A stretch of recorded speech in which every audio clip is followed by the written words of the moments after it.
오늘 우리가 은혜 받을 하나님 말씀 에베소서 3장 1절에서 9절까지의 말씀입니다. 에베소서 3장 1절에서 9절까지의 말씀 다 함께 봉독합니다. 시작. 이러므로 그리스도 예수의 일로 너희 이방인을 위하여 갇힌 자 된 나 바울이 말하거니와 너희를 위하여 내게 주신 하나님의 그 은혜의 경륜을 너희가 들었을 터이라. 곧 계시로 내게 비밀을 알게 하신 것은 내가 먼저 간단히 기록함과 같으니 그것을 읽으면 내가 그리스도의 비밀을 깨달은 것을 너희가 알 수 있으리라. 이제 그의 거룩한 사도들과 선지자들에게 성령으로 나타내신 것 같이 다른 세대에서는 사람의 아들들에게 알리지 아니하셨으니 이는 이방인들이 복음으로 말미암아 그리스도 예수 안에서 함께 상속자가 되고 함께 지체가 되고 함께 약속에 참여하는 자가 됨이라. 이 복음을 위하여 그의 능력이 역사하시는 대로 내게 주신 하나님의 은혜의 선물을 따라 내가 일꾼이 되었노라. 모든 성도 중에 지극히 작은 자보다 더 작은 나에게 이 은혜를 주신 것은 측량할 수 없는 그리스도의 풍성함을 이방인에게 전하게 하시고 영원부터 만물을 창조하신 하나님 속에 감추었던 비밀의 경륜이 어떠한 것을 드러내게 하려 하심이라. 아멘. 할렐루야. 옆에 분들과 함께 이렇게 인사하시겠습니다. 감사가 넘치는 한 알의 미랄이 됩시다. 예수님이 한 알의 미랄이 되셨고 여러분도 한 알의 미랄이 되어서 정말 생명 복음을 낳게 하는 응답의 사람들 되시기를 바랍니다. 오늘도 주시는 말씀을 통해서 이 추수감사 주일날 최고의 영광 돌려드리기를 축원합니다. 우리 꿈 있는 교회는 복음의 능력으로 부흥하는 교회, 이 말씀 원단 말씀 붙잡고 지금까지 달려왔죠. 개인 부흥, 가정 부흥, 교회 부흥. 하박국 말씀을 통해서 하나님께서 우리에게 부흥케 하신다는 응답을 주셨는데 어쩌면 올해 코로나로 인해서 많은 것이 멈춰지고 또 좀 느려지고 바꿔지고 아마 그랬을 거예요. 많은 문화 패턴들이 바뀌었어요. 근데 하나님은 그 속에서도 저와 여러분을 세밀하게 인도하고 계심을 믿으시기를 바랍니다. 여러분이 정말 아멘 했다면 그것이 응답으로 올 수밖에 없어요. 금요일날도 말씀드렸죠. 안 될 것 같아도 무조건 아멘 해라. 선 목사님하고 한 두세 시간을 대화 나누면서 그런 얘기 하시는 거예요. 내년에는 더 큰 축복 응답 올 것입니다 했더니 성도들이 한두 명 아멘 하더래. 그래서 그랬대요. 이분들이 속고만 살았나 그랬대요. 내년에는 더 큰 응답 올 줄 믿습니다. 네. 이렇게 우리는 아멘 잘하잖아요. 그가 반 정도 아멘 하더래요. 그래가지고 화나가지고 왜 아멘 안 하십니까? 축복 받기 싫으니까. 더 큰 응답이 올 줄 믿습니다. 네. 그때서야 다 아멘 하더래요. 우리는 한 번에 아멘 하잖아요. 얼마 남지 않은 한 달 반 정도 남은 2020년도 여러분이 다 잘 달려왔어요. 믿음 잃지 않고 실족하지 않고 잘 달려왔습니다. 말씀 붙잡고 여러분이 뿌린 씨앗의 열매를 잘 거두는 최고의 응답의 날, 감사 영광 돌리는 날 되시기를 축원합니다.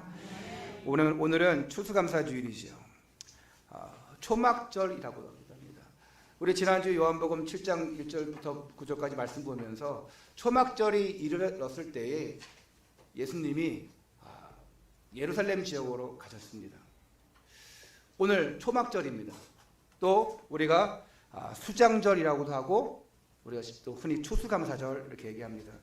이스라엘 민족이 애굽에 종되어서 노예 생활한 지 430년 만에 탈출합니다. 출애굽을 해요. 그 출애굽한 이후에 광야에서 생활합니다. 이들이 광야에서 이동할 때마다 이들은 집을 지을 수가 없어요. 그래서 편하게 생활하기 위해서 뭘 만듭니까? 천막을 만듭니다. 양, 소, 그 가죽을 이용해서 천막을 만들어요. 그리고 그 천막에서 생활하는데 이제 이스라엘 백성들이 초막절이 되면 이때를 기념해서 우리를 광야에서 이렇게 안식처로 인도하셨구나 해서 7일 동안 초막을 딱 지어놓고 거기서 온 가족이 함께 지내요. 이때만 우리가 다른 세상 것에 치우치지 말고 오직 하나님의 은혜만 생각하자. 지금까지 나를 인도하시고 보호하신 그 하나님의 은혜를 잊지 말자. 그 감사의 의미로 초막절을 지킵니다. 또한 초막절은 이 거둔 곡식을 저장한다고 해서 또 수장절이라고 합니다. 우리가 광야 생활하면서 하나님이 주신 그 곡식들, 그 열매들, 그 양식들을 이제는 보관해다녀요. 수장시킨다. 그래서 수장절이라. 근데 수장절을 다른 의미로 보면 오늘 우리가 거둬들인 그 알곡과 같이 천국 창고에 거둬들이는 거예요. 그것이 천국 창고에 있다가 나중에 필요할 때 쓰여집니다. 오늘 우리는 천국 창고에 이미 다 보관되어 있습니다. 이미 하늘나라 생명책에 다 기록되어 있어요. 할렐루야. 얼마나 감사한 일입니까? 그래서 오늘 초막절이자 수장절인 이 추수감사 주일날 정말 1년 동안 못다 했던 그 최고의 감사, 그 헌신, 그 응답을 누리시기를 축원합니다. 사실 1년 365일 동안 우리가 감사해도 모자라지 않죠. 근데 우리는 옛날 체질이 많이 있어요. 옛날 각인되었던 것, 그 뿌리 내렸던 것, 그것 때문에 나도 모르게 불평이 나오고 불신앙이 나오고 원망, 짜증, 갈등이 나옵니다. 내가 교회를 나와도 은혜를 받은 것 같은데 그 은혜가 금방 식어져요. 제가 금요일날 말씀드렸지 않습니까? 정말 예수 믿고 빠르게 성장하는 신앙, 느리게 성장하는 신앙이 있다고. 빠르게 성장하는 신앙은 어떻습니까? 은혜를 너무 잘 받죠. 그러니까 교회 나오자마자 바로 막 은혜를 받는 거예요. 뭐 급성장하는 거예요. 그런데 단점이 뭐냐? 냄비 신앙이에요. 금방 식어버려. 그래서 그 사람은 계속 은혜 받아야 돼요. 그렇지 않으면 집에 돌아가자마자 또 식어버리고 시험받고 오해받고. 또 느리게 성장하는 신앙 장점이 뭡니까? 듬직해요. 무거워요. 흔들리지 않아요. 단점이 뭐냐? 답답해요. 이 사람이 언제 쓰임 받을 것인가? 언제 성장할 것인가? 근데 어느 날 보니까 다 성장되어 있어요. 1년 365일 우리가 정말 지금까지 달려왔고 성장해 왔는데 빠르게 성장했든 느리게 성장했든 오늘 그 모든 것들을 다 함축해서 압축해가지고 알집으로 여러분들이 하나님 앞에 최고 영광 돌리시기를 축원합니다. 첫 번째입니다. 넘치는 감사의 이유. 오늘 본문 3장 1절. 이러므로 그리스도 예수의 일로 너희 이방인을 위하여 갇힌 자 된 나 바울이 말하거니와. 자, 바울은 어떤 상태입니까? 갇힌 자 된 나 바울. 감옥에 갇혀 있어요.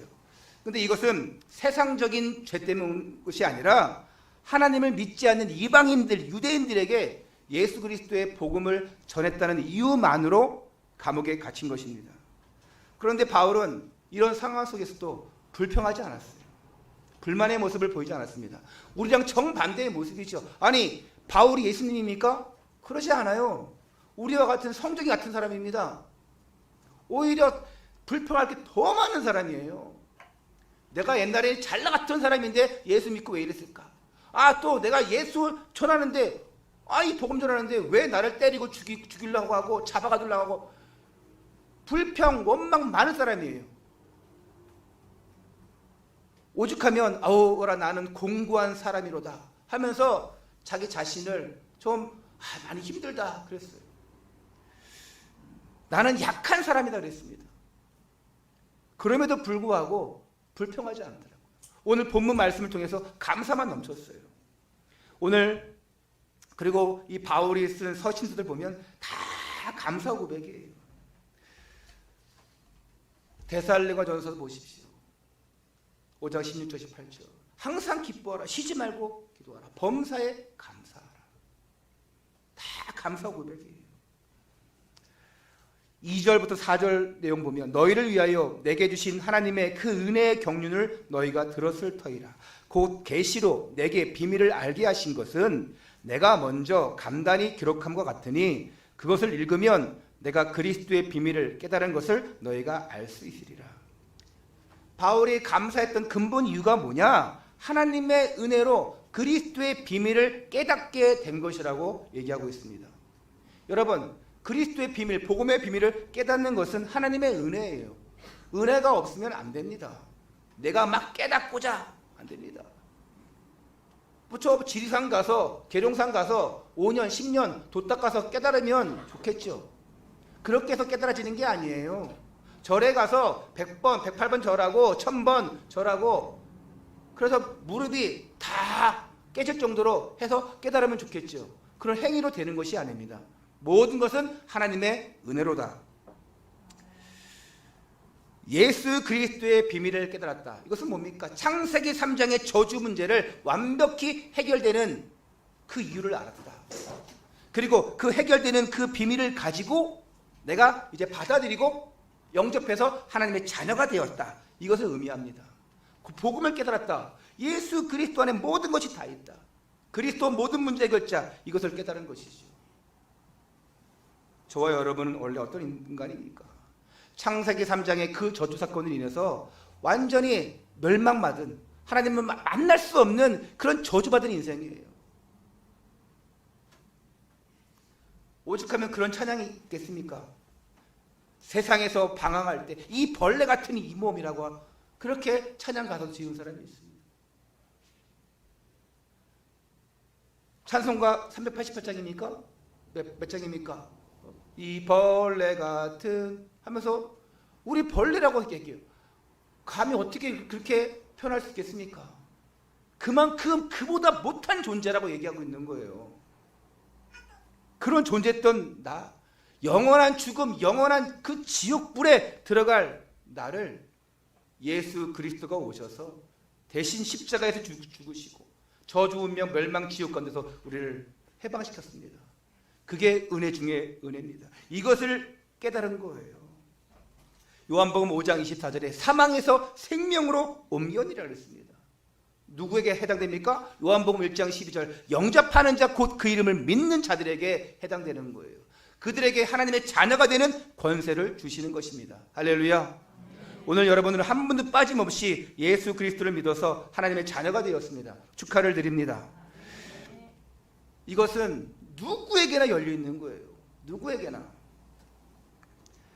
바울은 에베소 교인들과 그 형제들, 그 지역에 있는 모든 사람들에게 복음을 전해서 다 예수 믿기를 원했습니다.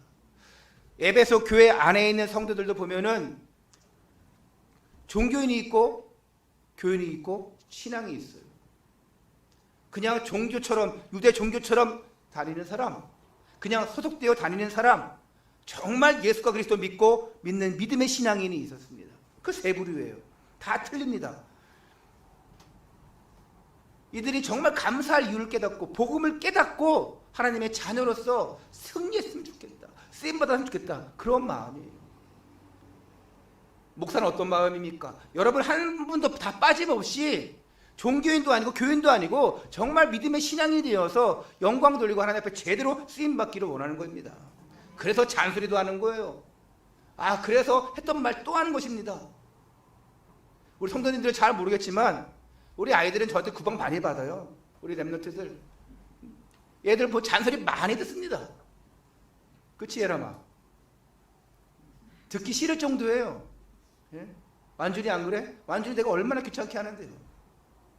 맨날 카톡으로 내가 보내가지고 대신 올려라 카톡방에다가 얼마나 귀찮은지 몰라. 근데 한 번도 목사님 그만 보내세요, 한 번도 그런 적이 있을까요 없을까요? 없어. 목사님 올렸습니다, 보냈습니다, 항상 바로 대답해 주더라고요. 아니 그냥 보냈으면 그냥 올려도 되잖아요. 근데 보냈어요, 올렸어요, 항상 대답해 주는 거예요. 그래서 얼마나 고마운지 몰라요. 그리고 시간도 오래 안 가. 어떤 애들은 카톡 보내도 확인도 안 하고 대답도 안 하는데, 그러면 확인했으면 뭔가 네 알겠습니다라도 내라도 해야 되는데 그게 왜 그런지 모르겠어요. 잘하기 바랍니다 우리 엠너트들. 예람이가 그러더라고요.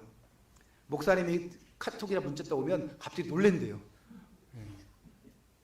무서워서 그런 건가? 나 안 무서운데 잔소리를 많이 해서 그런가? 정말 하나님께서 저와 여러분을 쓰시기를 원합니다. 우리가 지금 뭐 하면 됩니까? 은혜 받으면 돼요. 사람 쳐다보지 마세요. 목사의 인간적인 모습 보지 마세요. 뭐 사람에게 시험 들고 목사에게 시험 들고 장로에게 시험 들고 그러지도 마세요. 사모에게 시험 들고 그런 사람 많이 있지 않습니까? 목사 아니면 사모야. 아니면 장로님. 뭐 내가 우리 교회를 보니까 우리 장로님과 사모님 때문에 시험 받을 사람 한 명도 없는 것 같고 저 때문에 시험 받고 넘어질 사람들은 많은 게 있는 것 같아. 할렐루야 하면 아멘 하면 안 됩니다. 두 번째입니다. 감사 인생의 참 모습. 감사 인생을 사는 사람의 참 모습이에요. 오늘 7절부터 9절 제가 한번 다시 읽겠습니다. 이 복음을 위하여 그의 능력이 역사하시는 대로 내게 주신 하나님의 은혜의 선물을 따라 내가 일꾼이 되었노라. 모든 성도 중에 지극히 작은 자보다 더 작은 나에게 이 은혜를 주신 것은 측량할 수 없는 그리스도의 풍성함을 이방인에게 전하게 하시고 영원부터 만물을 창조하신 하나님 속에 감춰있던 그 비밀의 경륜이 어떠한 것을 드러나게 하려 하심이라. 자, 바울은요 자신이 구원받은 것만도 충분히 감사한데 예수 그리스도의 그 은혜를 이방인에게 전하는 복음의 일꾼으로 삼아주심에 더욱더 감격하고 감사하고 있습니다. 그렇지 않습니까? 내가 구원받은 것도 감사한데 이 복음을 우리 가족과 예수 그리스도 모르는 저주 인생에게 전할 수 있다는 자체가 감사하지 않습니까? 여러분, 내가 있는 거 줄 때 얼마나 감사합니까? 안 그래요? 없으면 못 줘요. 그리고 없는데 억지 주려면 줄 수가 없습니다. 줘도 아까워요. 안 그렇습니까? 뺏기는 심정이에요. 자, 제가 비상금이 있어요. 비상금을 가지고 딱 모아서 100만 원 딱 모았어. 그 사모의 기쁨, 집사람에게 이게 기쁜 마음을 줘봐요. 그러면 너무 좋은 거예요. 내가 모아서 또 집사람이 너무 좋아하니까. 근데요, 내가 들켰어. 100만 원 딱 모았는데 99만 원인데 만 원만 모으면 100만 원인데 모으면 딱 줄라 했는데 99만 원 들켰어. 그거 뺏겼어. 그러면 기쁘지가 않아요. 할렐루야. 물론 그런 적은 없어요. 저는 항상 모아서 한 번에 줬어요. 뭐 싸웠다, 기분이 안 좋다, 그러면 그때 딱 무기로, 그러면 다 해결되는 거예요. 우리 사모님 돈 좋아해요. 저랑 똑같은 것 같아요. 안 그렇습니까, 여러분? 내가 구원받은 것도 감사한데 그 은혜를 전달할 수 있다 자체가 너무 감사한 거예요. 내가 어려운 사람이 있다, 그러면 그들에게 기쁜 마음을 줘봐요. 얼마나 감사합니까? 누가 어려운 사람이 왔다 그러면 도와주는 거예요. 길 가다가도 그냥 구걸한 사람이 있다, 여러분 아까워하지 마시고요. 그냥 돈 1,000원이라도 그냥 드리세요. 그러면 기분 좋아요. 안 그래요? 제가 벌써 작년인가? 그 필리핀 갔을 때, 마닐라 갔을 때, 바기오. 마닐라 갔을 때 구걸하는 사람들이 있더라고요. 옛날 바기오 갔을 때도 보니까 많이 있고. 근데 제가 구걸 하시는 분에게 뭐 몇 페소 안 돼요. 그 필리핀 화폐 다니는 페소니까. 뭐 100페소 한 2,000원 얼마 될 거예요. 선교사님이 사람들이 너무 많아. 근데 줬더니 다른 사람들이 다 따라 또 오는 거예요, 애들이. 저희 가면 저 한국 사람은 돈 줄 것 같아요. 근데 선교사님이 제 주면 다 따라온다고. 다 줄 수는 없잖아요. 그래서 빨리 이동하게 했는데, 자, 안 줘도 돼요. 근데 내 마음은 좋은 거예요. 그래, 쟤들이 뭐 저걸로 직업을 하든 저걸로 어떻게 하든 가지고 있으면 그냥 주는 게 되어져요. 그리고 기쁜 거예요. 여러분, 복음 가지고 있으니까 그냥 주면 되는 거예요. 여러분이 가지고 있는 복음, 예수 그리스도 딱 줬는데 그 사람이 예수 믿고 하나님 자녀가 되었어요. 그리고 또 교회 신앙생활이에요. 이보다 기쁜 일이 어디 있겠습니까? 여러분, 돈 1,000만 원 생기는 게 좋습니까? 내가 복음 딱 전해서 이 사람이 예수 그리스도 믿어 하나님 자녀가 되어서 복음의 일꾼으로 세워주는 게 좋습니까? 전자입니까, 후자입니까? 네? 그래도 목사님, 저는 1,000만 원이 좋아요. 그럼 평생 전도 못합니다. 평생 복음의 일꾼 못 세워요. 돈 있으면 좋겠지요. 근데 예수 생명 얻은 그 기쁨이 1,000만 원으로 비교할 수 있겠습니까? 할 수 없어요.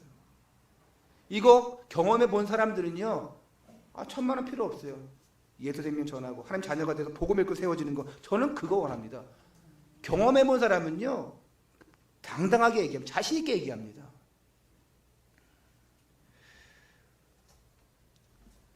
오늘 우리는 하나님이 맡겨주신 사명들이 있어요. 특별히 직분 받은 분들이 있습니다. 매년 우리가 연말이 되면 서리 집사를 세웁니다. 서리 집사는 1년직이기 때문에 세웁니다. 근데 보통은 제가 재작년, 작년 안 했어요. 왜? 서리 집사 1년직인데 못했다고 해가지고 떨어뜨리고 잘했다고 해서 붙여드리고 어려운 교회 그럴 때잖아요. 서리 집사가 100명인데 그 중에 반 떨어뜨렸다고. 근데 그 중에 10명이 교회 나갔대요.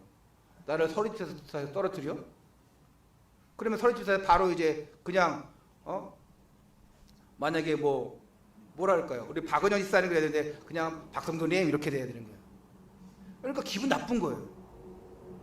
자, 그러면 직분을 받아서 열심히 일하고 좋고 기분 좋고 그게 아니잖아요. 직분 떨었다고 해서 그게 아니잖아요. 안수집사, 권사, 장로는 항존직이라서 그냥 평생 갑니다. 그래서 교회에 든든한 일꾼 돼야 돼요. 항존직 받은 중직자는요, 교회 이곳저곳 막 옮겨다니면 안 됩니다. 어떤 특별한 사정이 있어서 그럴 수도 있지만 어떤 데 장로는 보니까 교회를 메꾼데 막 그냥 그러는 거예요. 절대 그러지 마세요. 아예 뿌리 내리세요. 할렐루야. 여러분들 내 랩런트들에게 얘기했어요. 너희들 나중에 청년 돼서 직장생활 하면서 10년 뒤에 어쩔 수 없이 해외를 나가거나 멀리 지방을 가거나 이럴지 모르지만 그게 아니라면 뿌리 내려라. 결혼한다 따라가지 말고 데려와라. 할렐루야. 지수야 알았어? 따라가지 말고 데려와야 돼.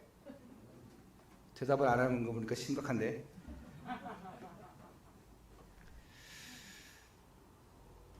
마태복음 25장 21절에 네가 적은 일에 충성하였으면 내가 많은 것을 네게 맡기리니 말씀하고 있어요. 많은 일을 한 것이 중요한 것이 아닙니다. 작은 일에도 충성하는 거예요. 큰 일 작은 일. 보니까 직분 맡을수록 큰 일 맡을수록 좀 더 중하게 일을 많이 하시더라고요. 어제도 우리 권사님들 오셔가지고 낮에 저랑 같이 식사도 하시고 하면서 오후까지 계속 꽃꽂이부터 해가지고 추수감도 준비하시고 여기까지 하면서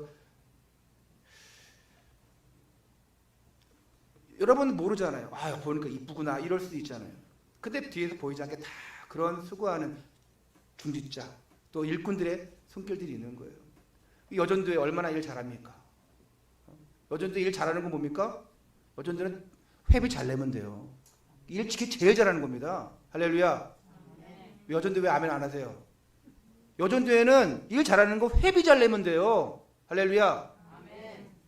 그 회비로 임원들이 우리 회장님, 총무님이 그걸로 잘 교회 일, 또 후대 살리는 애들, 또 주의종 돕고 복음 전도 선교하는 일에 나갈 수 있도록 할 수 있도록 도와주는 겁니다. 그게 일 잘하는 거예요.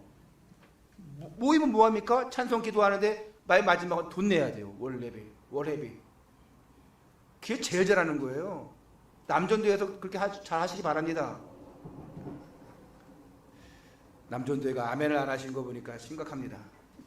남전도회 일 잘하시기 바랍니다.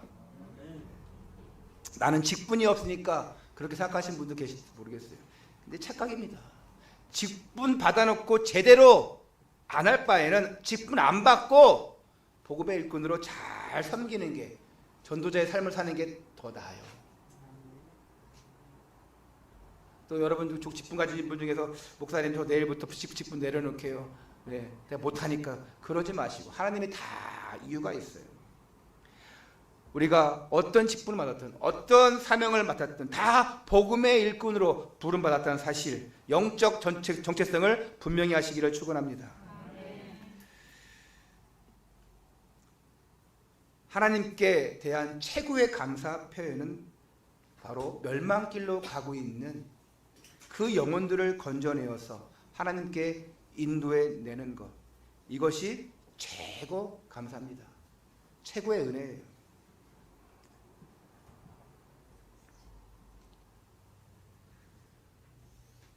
오늘 여러분들이 구원의 열매를 거두는 하나님께 최고 영광 돌려드리는 그런 응답의 날 되시기를 축원합니다. 결론입니다.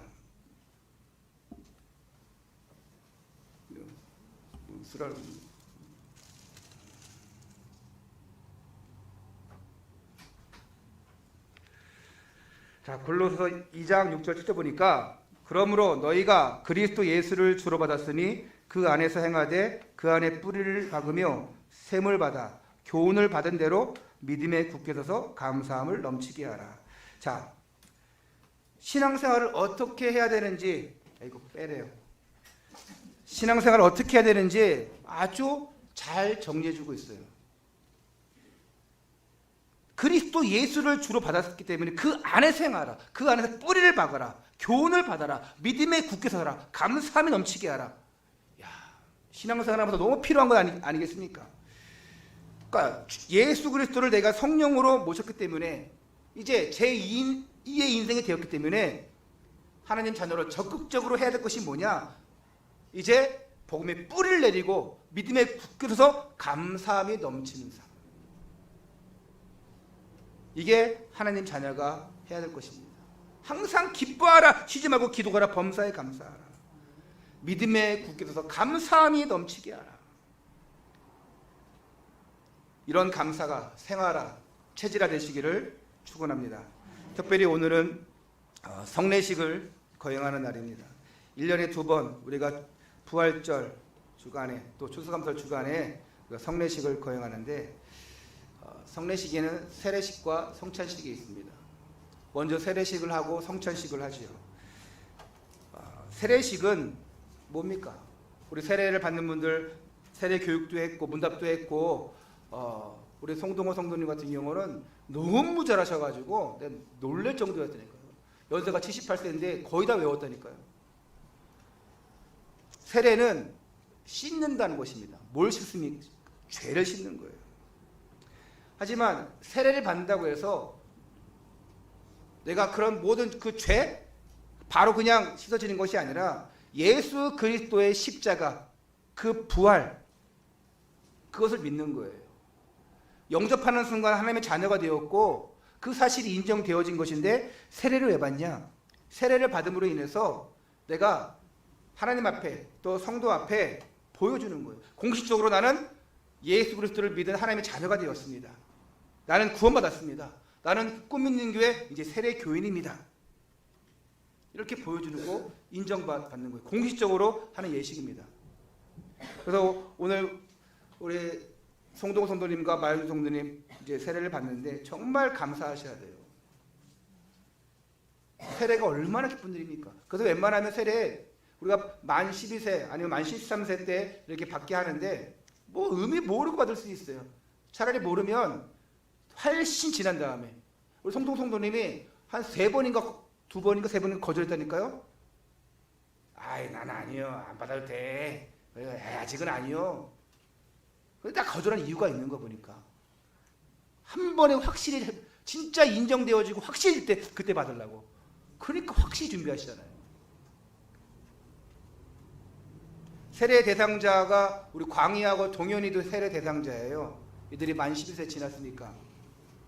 근데 뭐 지금 엄마도 교회 못 나오고 있는 상황이고 이 아이들이 아직 그 의미를 모르고 동현이 같은 경우도 지금 혼자 지금 간신히 교회 나오는 입장이고 그렇기 때문에 뭐 내년에 해도 되고 내후년에 되고 아니 결혼한 다음에 받아도 돼. 내가 그 의미를 모르고 받으면 아무 소용이 없어요. 우리 서희 같은 경우는 세례 받았어요? 유아 세례? 근데 왜 신청을 안 했어요? 내년에 신청하세요. 성찬식은 뭐냐? 성찬식은 우리 주 예수 그리스도께서 은혜를 주시고 구원을 주셨고 십자가에서 모든 것 다 해결해 주셨기 때문에 3일 만에 부활하셨기 때문에 그것을 예수님이 재림하시는 날까지 기억하고 감사하라고 지키는 예식이에요.